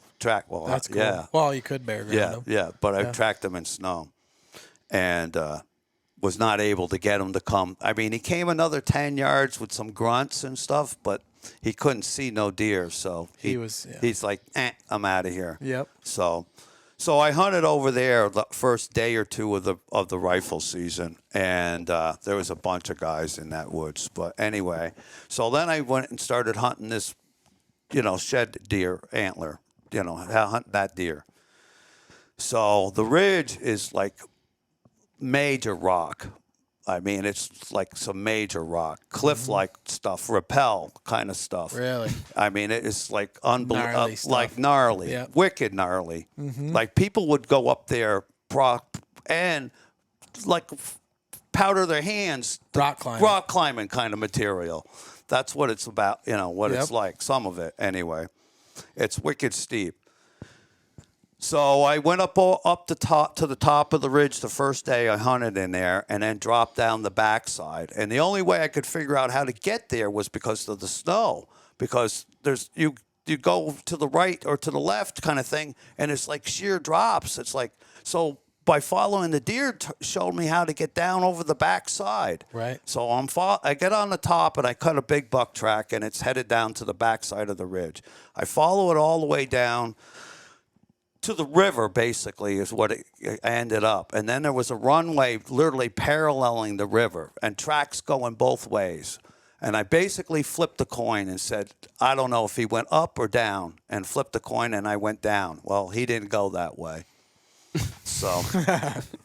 So I made my way down the river and was able to make a big loop back up to get back to my truck. So the next day I came back up in there, and as I'm driving up the road to get up to the end of the road, a big buck had jumped the road that night.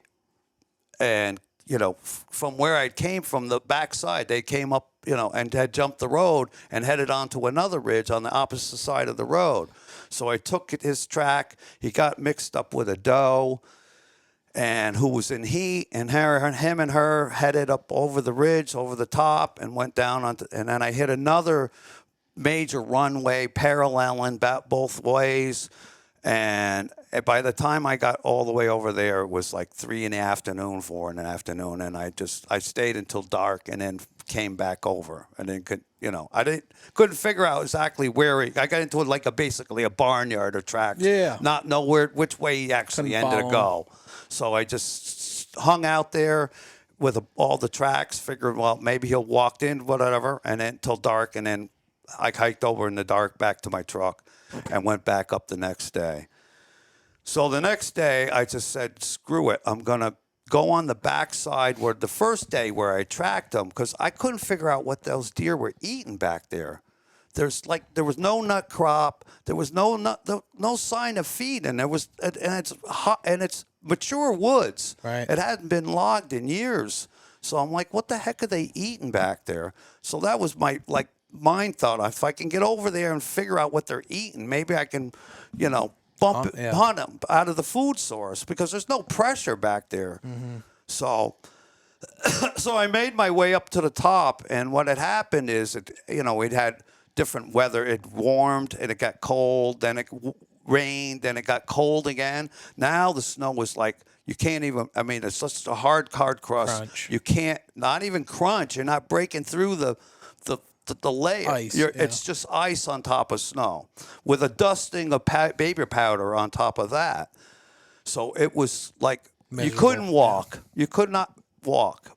Some guy had parked at the end of the road where I was parking, and got out and walked maybe 60 yards from his truck and fell down 3 times and walked back to his truck and got out of there. That was enough, yeah. So, but I was wearing ice cleats. Look at you. So, good move. So I could go anywhere. So I went up to the top of the ridge, got up there. I cut his track going over the top.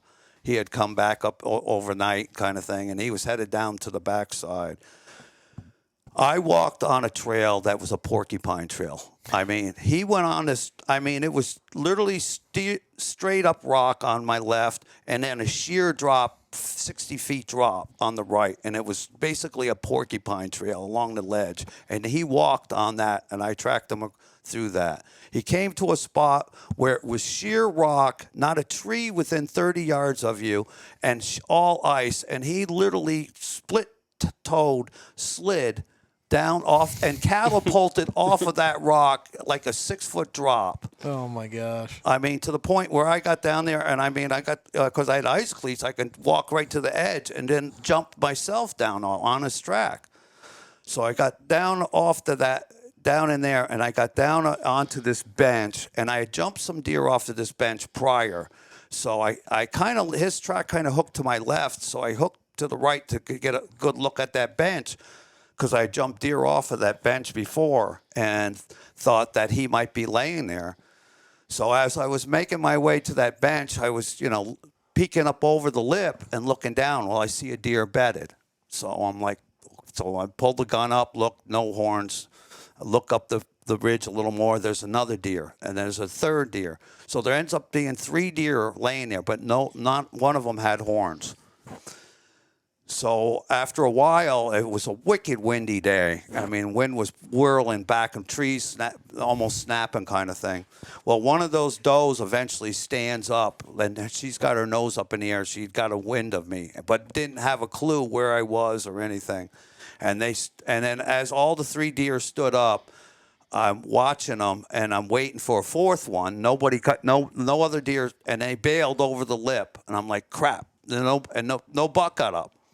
So I hooked back to the left, and I cut his track again and went down like the next level of the bench, and I see him take a couple of hops, and he went behind a blowdown, and all I could see was the top of his head from his nose up. Yep. And his head was just twisting back and forth, back and forth. He had no idea I was there. And I was standing behind a tree watching him, and I'm waiting for him to take a step out from behind this top and watching him. And then eventually I looked out around the tree, and he was absolutely gone. I never saw him move. I never heard him leave. No kidding. And I looked around the opposite side of the tree, and he was standing broadside at like 40 yards, and I dusted him. Perfect. How was getting him out? How was it getting out?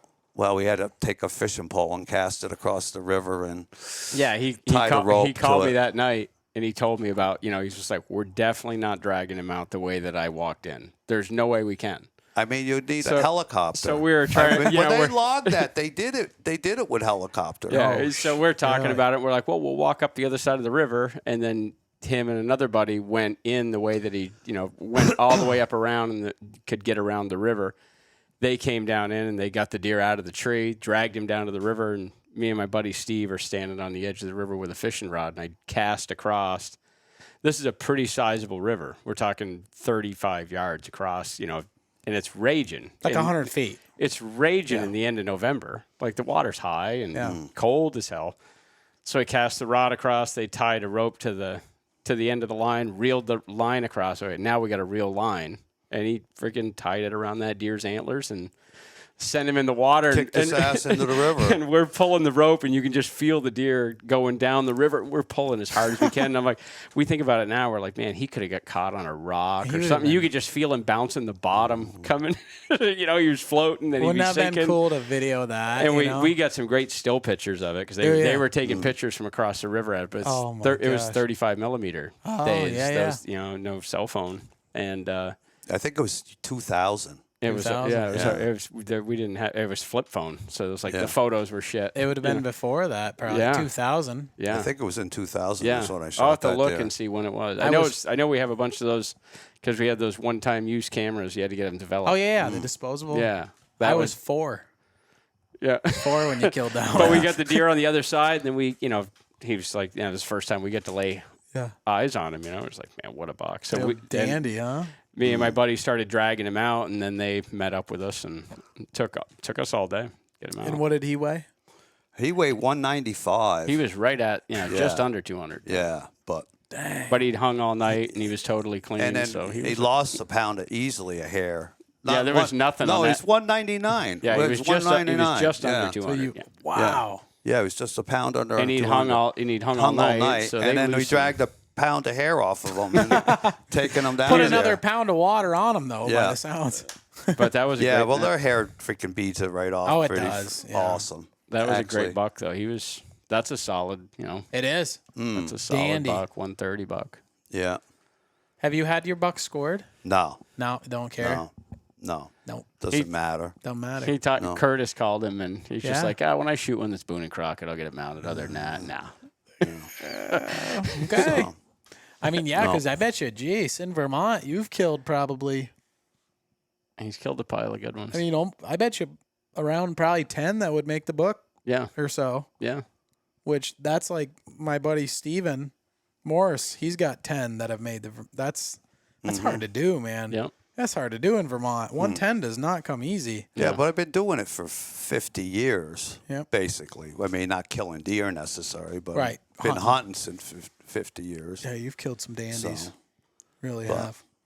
But been killing mostly since I got back from Florida in the 80s. 80s. On, yeah. Do you have any advice for guys that want to get into big woods hunting? Because I'd say you're pretty proficient with Just it. put the time in, and I mean, get off your phone. There it is. There it Get is. in the woods. That's it. I mean, you're not going to shoot one on your phone. All you're going to good do is advice. see who else did. That's it. Not who you're going to shoot it if you got to be in the woods. You know, I never used a trail camera until what?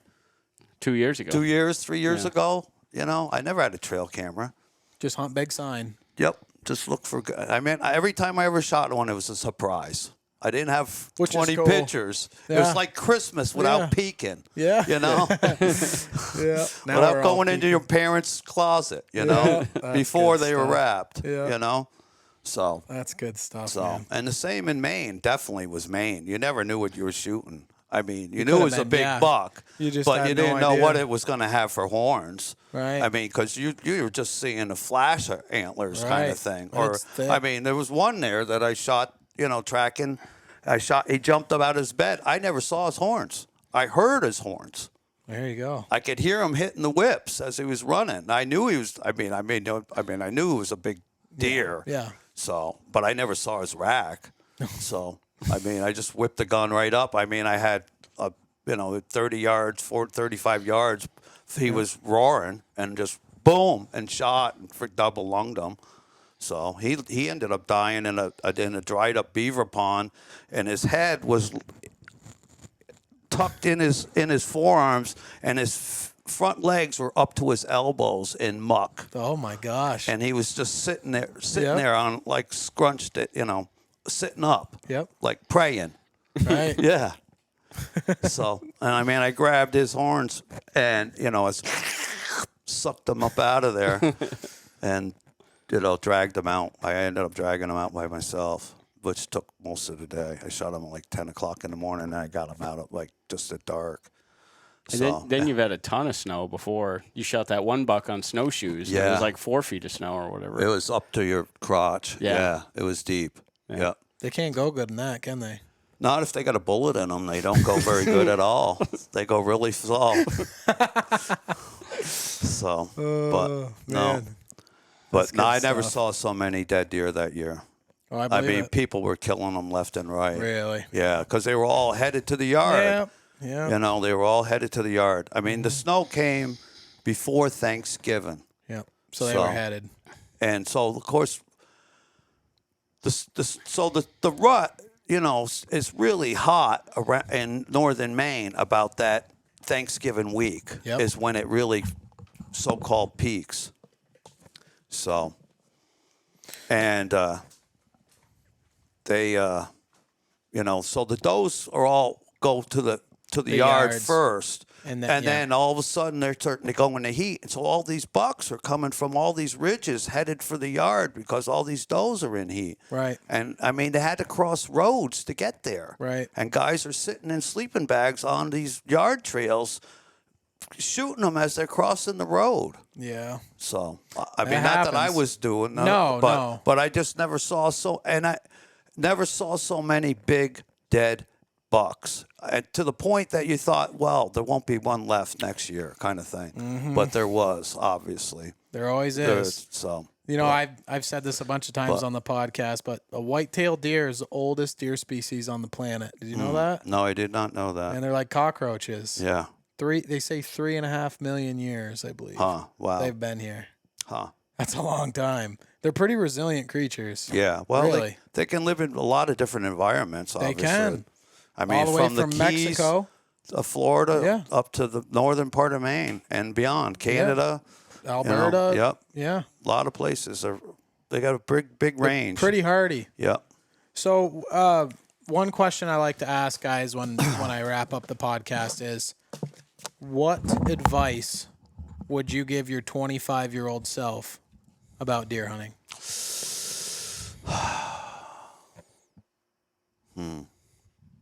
What advice would I give myself? Well, probably put more energy into doing different places, different states, that kind of thing. More adventurous, try different other places. Not so much just stuck in, say, my little New England world kind of thing. Oh, like try more places in the country and Right, stuff. right. That's good And advice. do more, in good that advice. aspect. Get a taste of different stuff. I mean, Like not Midwest just or Canada. Of course, yeah, different places. South. Totally. That's great advice. I mean, I mean, he's elk hunts, which I mean, I'd love to elk hunt, but I'm too old to play that game.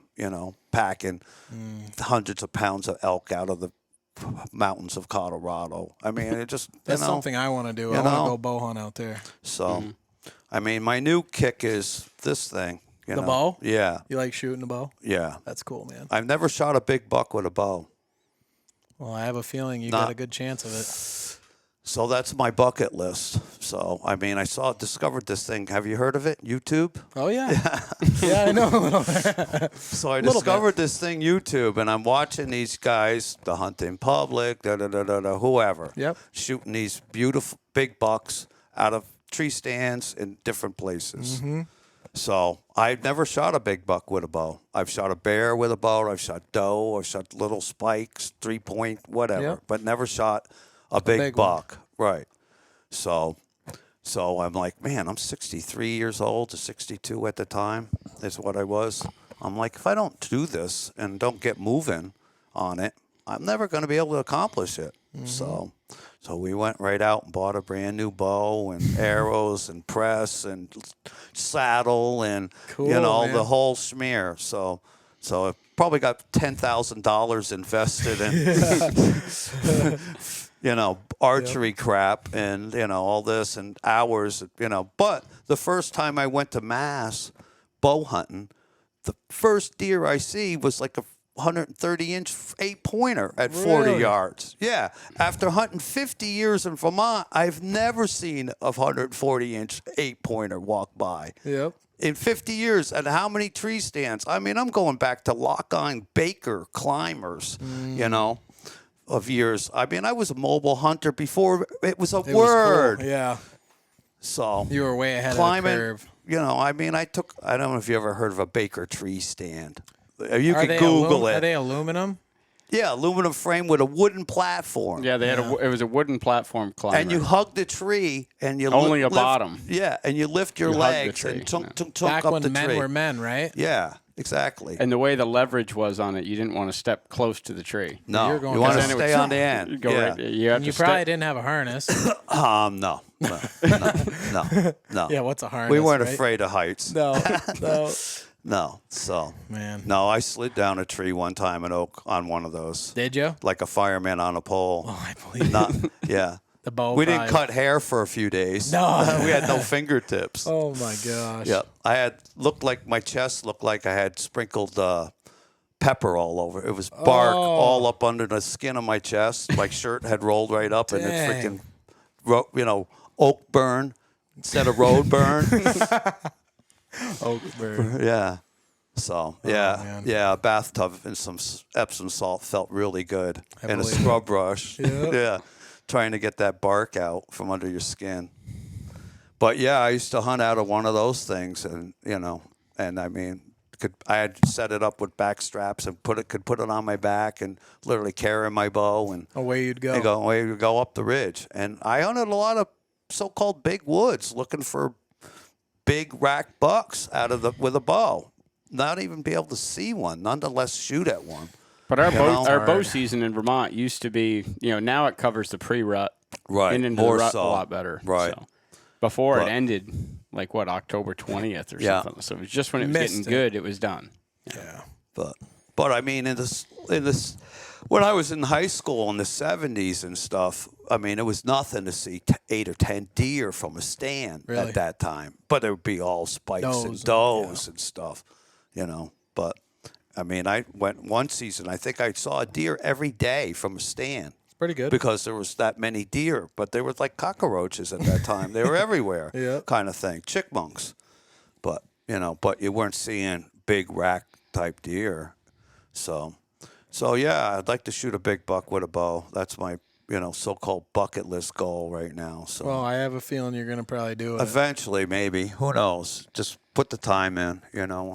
I mean, I practice. I shoot a lot of arrows. I shoot every day, pretty much. Cool. So, yeah, I had fun at Hunt Fest or Hunt Stock there, shooting the 3D course. Was that good? Yeah, it was cool. fun. They had a good, nice. I mean, I'm not a 3D guy, so it's not like I've gone to a bunch of 3D tournaments or Right. anything. But it was, more or less stuff. realistic kind of shooting as far Yep. as I was concerned. Actually bow archery type shooting. Right. Instead of, this 110 yards bombs out to, Yeah. at a, Sasquatch or whatever. I mean, give me, I mean, that's cool, but yeah, it isn't, yeah. realistic hunting No. per se. Yeah, it's not. I mean, it's just who can shoot the farthest. the furthest, And not lose hits, arrows, right, or break one, right. So, but yeah, Oh, man, this has been great. yeah, it's been awesome. I appreciate you taking the time to sit down and talk a little bit about hunting. I could talk about hunting all day, Well- and then into the night. You know, I know you can, but, I think, because back when I was like your age, I was going to a camp where there was a bunch of older guys. I'm not saying old guys, but they were old guys, in their 50s, 60s, that had been doing it, 56, 40-something years prior to me coming along, So, I mean, that was good times. I mean, it's too bad that, like, the younger generation can't experience that camp so-called life, to hang out with the boys kind of thing. This is what guys are getting out of this, though. Yeah. But, They're getting these stories from the. I mean, I I had guys more with the fun. wisdom and I stuff. couldn't wait to get back to camp after hunting all day just to tell them what I saw. Yeah. Kind of thing. Yeah, the whole camp atmosphere is really It's sad really that it's- unique. Yeah. Yeah, and it's gone to the wayside. It definitely has. They don't get it. They don't get it. So Well, I mean, I definitely want to get you back on the podcast, though, for sure. Maybe after this season or something, we'll come down in the winter and get you back on, because I bet you guys are going to love this. And it's cool. We had Josh come down and film, so this will be on YouTube. And then next, we got to get you a friggin' Facebook page, and you're going to be famous. oh, I'm not gonna Facebook page. Isn't you start Facebook film- kind of going to the wayside? Isn't that becoming like, people don't do Facebook I don't know. that much? I do. I like it during deer I thought it season. was like Guys post all became their all pictures. the little kid type. That became like the kid zone kind of thing, like the Cartoon Network, No, channel. I think guys are still using it Really? for hunting. Huh. Instagram more Yeah, so. I have and- Instagram, Yep. but I don't have a camera, so I can't post any pictures. Right. Is that funny? Yeah. No. I mean, well, at least Yeah, he doesn't have a profile picture or anything. No. So if you get like a follow from he says he follows me, and I was like, well, I didn't know that. What's your name? I'll follow you back. And he's like, oh no, I have There no won't be pictures. anything yeah, there. there's nothing there. He's like, Yeah. oh, at I'll least- never post anything. The last camera I had was a girlfriend gave it to me for a Christmas present. Yeah. And you took the roll of film and you turned the crank, and that was the that was the camera. Camera, right? That was it. I haven't had a camera since. So, and that one sat in the cabinet for so many years that the batteries, fried on them, melted in there, and it's became, a paperweight. yeah, paperweight. Yeah. became part of the ecosystem. The ecosystem back into the ground. back into the ground with the rest of the stuff, with all the other big electronic devices that are Right. out there. So, like the trail cameras will Yeah, be. the trail cameras, I know. They'll all be in the garbage. Oh yeah. Soon Truthfully. enough. Yep. Yep. One day they'll be saying, nope, can't have them anymore. I think it's happening. I know it is. I mean, I'm surprised Iowa ended up backpedaling. They did. Yep. Yep. But Well, it's a big industry, so yeah, money's, of course, money's going to money start talks. talking. Right. That's right. Right. But And that's what you're going to see happen. But I bet you the Midwest, they're definitely going to ban them on public areas. yeah. Yeah, Oh yeah. Iowa already. Yeah. Well, they did, Iowa yeah. but they But even all the backpedaled. other- They backpedaled though. Yeah. They stopped it and then they canceled it, kind of thing. All the other states are going to do it Mm. too, though. I bet you, like the Illinois and the Missouris and the, Yeah. they're going to start tightening up on their public lands because Right. From what I've heard, the guys I know out there, it is kind of getting ridiculous. Well, I'm there's- sure. Yeah, you see them all the time. Yeah, that's ridiculous. Yeah. It's like, oh, One I or get two, it. one or two One over, or two, one or two yeah. over a scrape just to try to get some inventory, but No. that's about it. every friggin' ridge has got 10. I mean, what guys are doing too is they're like marking areas with them. Yeah. They're like, I've heard they're taking dead cameras and they're just plastering To them make up it look like to make it look like it's it'll getting keep everybody out of here. Yeah, see that's getting freaking weird to me. Yeah. I don't Just hunt, just man. hunt. Yeah. Yeah. I'm telling you. Yeah. You've seen some changes in the hunting, Well, totally. Industry and everything. I Big bet time. you it's got to be We interesting. never had any, of course, no trail cameras have ever existed. I mean, they did have that thing where you take a piece of thread. My dad tells me about with that. a timer The trail thing on it. trail timer. And then he said before that they would on a run, they would just go and brush the dirt out. Yeah. Check for tracks. Yeah, so that the next day you Did go it. back and Yep. 3 deer went through, or Yep. a good one went through. Yep. It's like Yep. we're losing that. We're losing that woodsmanship skill, which that stuff is more Woodsmanship valuable. is the most important part of it. Yeah. And you can't that'll really trump learn that technology. stuff 100%. on YouTube. No, you can't. No. Just like, Gotta how live do you it. track a buck? You just got to do it. I tell Just- people you you just gotta gotta go. do it. You gotta mess up. The only Yeah. way you're gonna learn is by screwing up. I mean, right. if I shot every deer I tracked, we wouldn't be able to sit in this room. Right, You know, That's the if thing. I was successful at No, every I- one that I cut, You're track that not, I yeah. took, we'd never be able to. We wouldn't be able to sit in here. Right. It'd be antlers to the hanging it, ceiling. yeah. So there's just be no way. That's I the mean, thing. more of them get away than get caught. That's why they mean so much when you do kill one. I mean, 100%. I mean, sometimes it just works so easy. It does, yeah. I mean, one year, what did I shoot? 3 different bucks. Well, They there's tracked that. every one of them. There's that you know? one good Vermont buck. I think the last one that we walked in and dragged out in the morning. That was like a perfect example of timing. Remember, it was pouring that morning. Yeah. And I went yeah. out and got soaked. Right, And right. you're like, I'm not going out until it stops raining. And then it was like 10 o'clock. It stopped raining. You went out, found that buck track, and he'd gotten up out of his bed. No, I and- was out there in the rain, but it wasn't maybe not as raining at first light. It Yeah, was you weren't like first light. Light, no. But you caught that buck, on his feet. Yeah. And Yeah. it's just, Yep. I mean, I tracked him to his bed to the point that I could see the bed, and he had got up on his own and walked back up the hill and headed, up over the ridge kind of thing.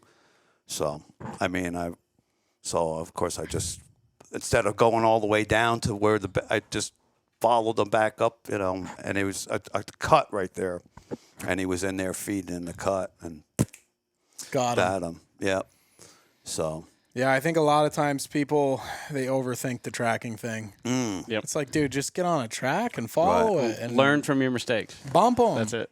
Yeah. So I tell a lot of guys too, it's like, I feel like it's better to go too fast than it is too slow. Because at Right. least if you're bumping them, you got a chance. You got him on his feet. You got him on his it's feet. fresh. Yeah, it's like that's what I tell guys starting out and they're very curious and they want to know how to do it.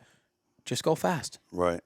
Just go fast. You'll catch them. You're gonna catch them. Right. And even if you don't even see them, Right. you're in the game. Right. If you Yeah. go too slow, You'll never get You're there. never If gonna you get don't him. catch up to him, he never you're even knows never he's gonna- being hunted. Exactly. And that whole knowing when to go slow, you'll get it. You'll learn it. You'll eventually. learn it. Yeah. If you go fast for a couple of years and jump 30 deer, That's how I learned. Me too. I push deer around like a too. maniac. I push them to other people before, Yeah. Yeah.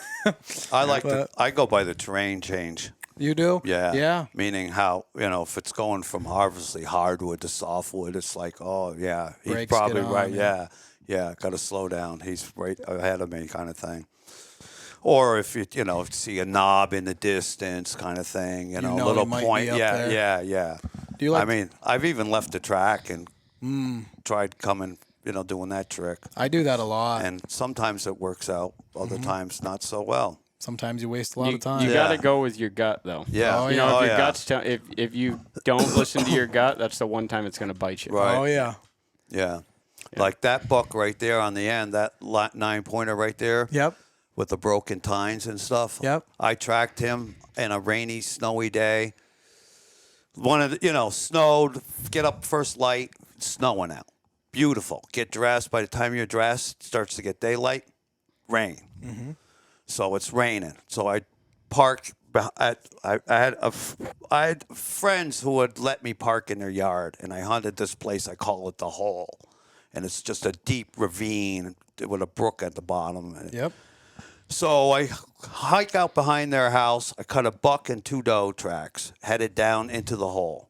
So I follow them down through there, get down to the brook, and as I'm coming up the opposite side, not only is it raining, but the snow that was on the trees is actually raining now. I mean, it's literally melting literally in front of me. I end up jumping the 2 does, no buck. So I cut back off the hill from where I jumped them. I come to this one patch of snow the size of this apartment, basically. There's a big buck track going through it. So I'm like, oh, he went this way. So literally, I walk through that patch, and he drops down to the brook, and there was a runway that went up. And I mean, it is coming down like you cannot believe, Isaac. I mean, I actually saw a tree smoke that day. Because it was warm compared to the... Well, you know those puff balls? Yeah.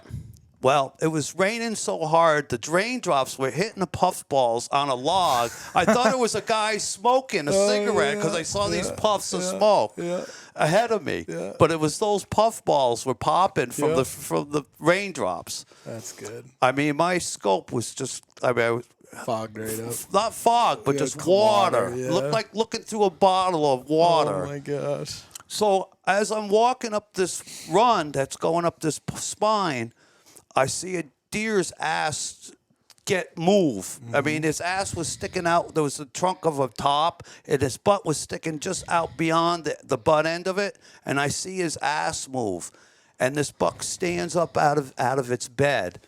So I whip the gun up, and I go to shoot him, but the log is blocking his chest cavity. But before I could move the scope to his neck, he goes. So I just swung with him, and boom, popped him one. Hit him right low in the heart. He went down the hill, shooting blood, across the brook, up the other side of the gorge. Went down, ended up laying down. I came up on his track. He jumped up and he started to go. I went, beep. He stopped. Boom, shot him again. Ended it. So. Oh, man. But yeah, when I shot when I looked through my scope, I'm telling you, it was like looking through a glass of water. Yeah, I mean, it was coming down that hard kind of thing. You're a good storyteller. Have you been told that before? No, I know a lot of stories, but I don't know if I'm a good storyteller. I think you are. I could sit here and listen to you until 3 a.m. Well, this is a good time of year to be talking about this stuff too, because man, these cool mornings have got me pretty. It's getting close. Oh, I see some leaves starting to change. And stuff. God! Be September before. September will be in a way, I dread it. That's all. In a way, I dread it because I know what comes after. The winter. Winter, yeah. Which is usually you gotta get into the sheds and stuff. That's what I've been doing. Yeah.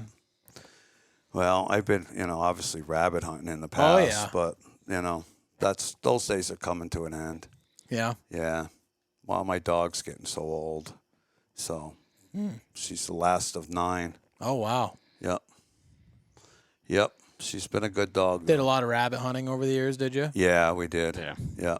Yep. Some good times with the rabbit dog. It's probably why you can shoot so good. One of the best rabbit. Well, back in the day when we used to hunt in northeast.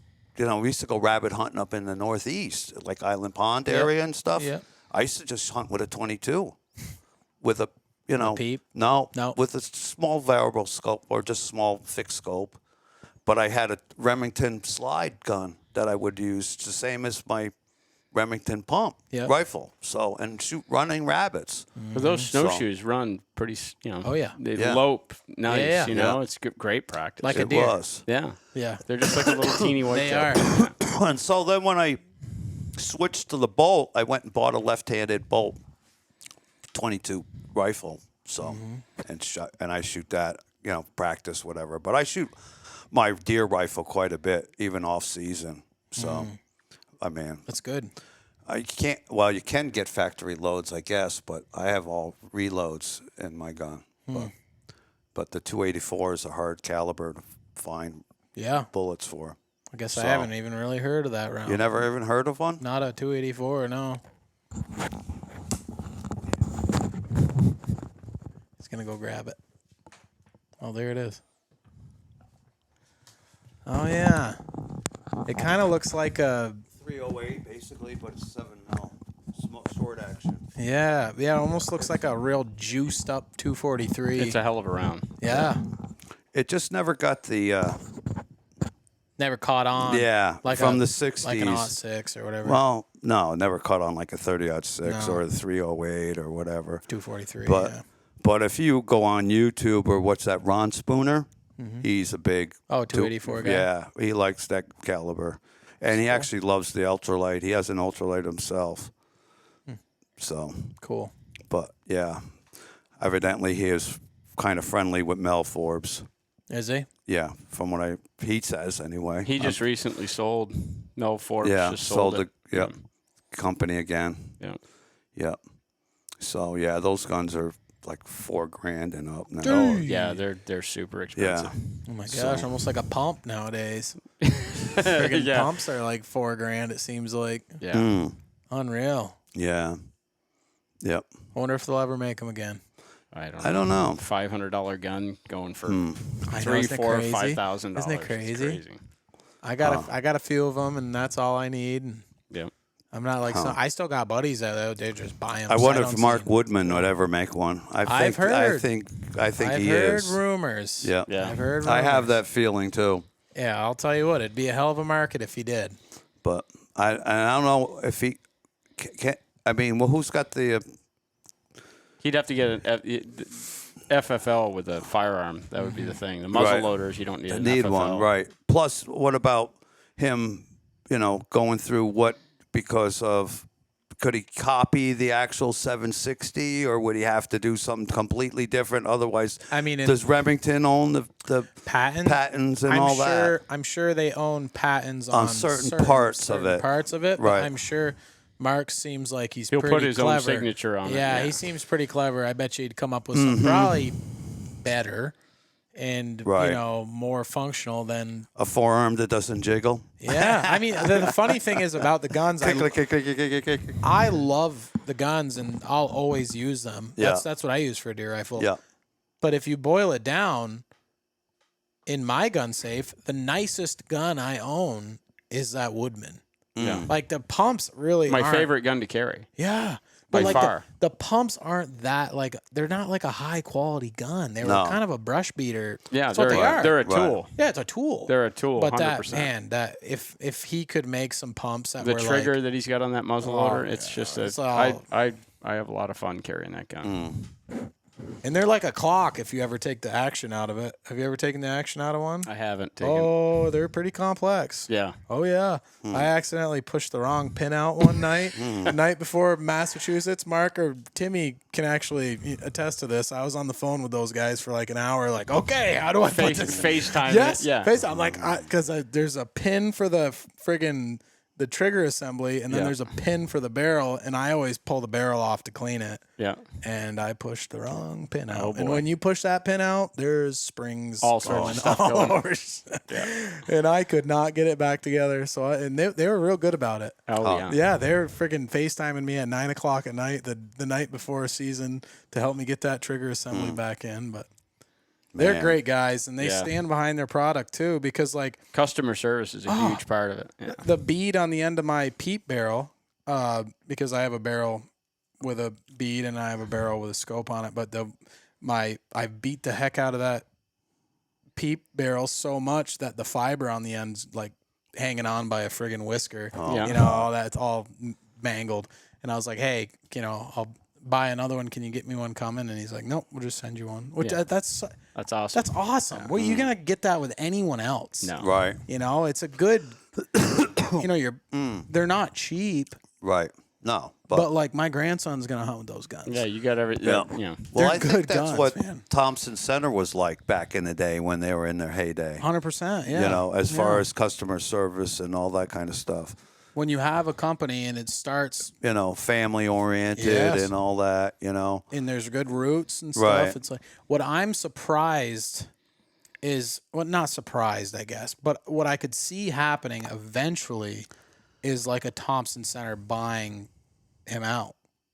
Yeah, Eventually. who knows? I mean, they're back in New Hampshire now, right? Yeah, but what I like way down the line, you could see something like that happening, like Ruger buying him or something, and then then they'll that's what become happened to mass-produced. Thompson. Exactly. Then they'll become mass-produced. But Smith and Wesson bought them, and they didn't know how to do. They right. took them down the road to nowhere. Right. So, but what did they want them for, the barrels or something? This is what they wanted. The barrel manufacturing of it all. Right. But they didn't produce any other of the Thompson Center pistol or the Contender or any of that, the Encore and all that stuff that they were known for. Right. So, but I don't know. Yeah, who knows? We'll find out, I guess. Yep. I don't know. I like my Pro Hunter. I mean, that's a good gun. I mean, I had good luck with it. No problems. It's always gone off. Never had an issue. Loads easy. Unloads easy. Cleans relatively easy. If it ain't broke, don't fix it, right? Yeah. Yep. It might be a little bit on the heavy side, but not bad. I had to custom the stock a little, shorten it, get rid of that limb saver recoil pad. Mm-hmm. So shirt grabber. Yep. Yeah. Yep. Armpit grabber. Yeah, armpit grabber. Yep. Well, I shot a buck running with it. Did you? Have you ever shot a buck with a muzzleloader on a run? I think I have. Yep. And it killed it. Mm-hmm. Not easy. No, it's not. It's either you get it. Either it works or you. But I'll tell you what, the Blackhorn with those 45, they're pretty hot rounds, really. Mm-hmm. Like they're pushing them like similar to an .6, I think, feet per second wise. I don't know if you know the science behind it, but it's I'm not sure the numbers or anything. a lot. But They're like 30 something hundred feet per second, which is crazy for a. But yeah, no, muzzleloaders are definitely a lot harder than a rifle, I think, though. Just everything about it. But I mean, I used to think if you ever shot at one, I didn't know if you needed to lead them or what. I had no idea. It usually happens so quick. Yeah. I don't even think about it. So it's hard to really, think of the sight picture. And that's after what you happened. shot it. I mean, I shot this deer, and I actually hit him in the back of the neck. He was running away from, but it was just like, bang, there he is, and there he goes, and. You get 3 seconds. And if I didn't shoot when I shot, he was gone. That was it. And I hit him so hard, and he died in midair because I spined him in the back, hit him in the back of the neck. He ended up when I found him, meaning I didn't even see him drop. I walked up the bank, and his head was under his body. No kidding. He folded. Folded. Yeah. So I think, like what you guys were just saying there, I think I'd like to point out that, you guys go on autopilot when things are going down, and that's why you get them. Guys that think about it and freeze and they waste too much time. The buck fever. There's guys that get buck fever real bad. I know. And I think you can get out of that. I think you can train yourself out of it. But I think some guys are just born with the boom. Yeah. Yeah. You just don't and then like it's over. Like it's over. And I lose my mind after. I completely lose my mind. If I lost my mind like I do before, I wouldn't get any deer because I can barely use my arms after. I'm walking up on a big buck. I'm like, oh my god, like completely. Well, that's the way it should be. Yeah, that's why we do it. But you got to keep your composure until you get him dead. Yeah, it's just a part of it. Yeah. I think you got to train yourself to be this. It's just putting yourself in those situations a lot, as much as you can. Pretty too, much, yeah. Starting from a young age. Yep. And hunting different stuff, like Timmy was saying, hunting small game, everything. Rabbits, squirrels, and repetition. But it does seem like you don't get good at killing deer without killing deer. No, that's true. A lot of people aren't filling doe tags and stuff like that. You go shoot it. That's why I tell young guys, shoot as many deer as you have tags for. Get good at killing deer. Yep. And then go kill big bucks. Like Hal said, he said it before. I think I've heard him say it. $10. You should shoot $10 before you think of passing them. I think that's great advice. Yeah. You should. I'll tell you what. When I was 13, 14, all the way up through till I was 20, I mean, there was 3-pointer did not want to walk by this guy. That was about filling tags. Yes, I wanted to kill 2 bucks in Vermont. I wanted to get one with my bow and one with my rifle. 4-pointer, just as happy as whatever. But that chasing a bigger one comes with when you're proficient at killing them. But I think some guys miss that step, and that's just something they gotta figure out. But yeah, the autopilot thing, I think some guys they come easier by it. It's like a personality thing or something. It's like you're so focused, you just want to Yeah. Just want to kill it, get it done, and then. But, well, Tim, Yep. Jeremy, this has been awesome. We've been almost 2 hours here, That's cool. so pretty good. I could do 20. I know. Well, I'll come back down and we'll do this again. I went to cosmetology school, so I'm a trained professional in talking. Yeah, that's right. Yeah. If I only got paid what therapists get, man. You know? Hey, it's never mean, too late. You could go be one. Nah, I don't want to go to college. You kidding me? Wow. At 65? I don't think so. That's too much like work. Yeah, I hear you. No. All right, guys. Thanks for listening, and we'll see you on the next one.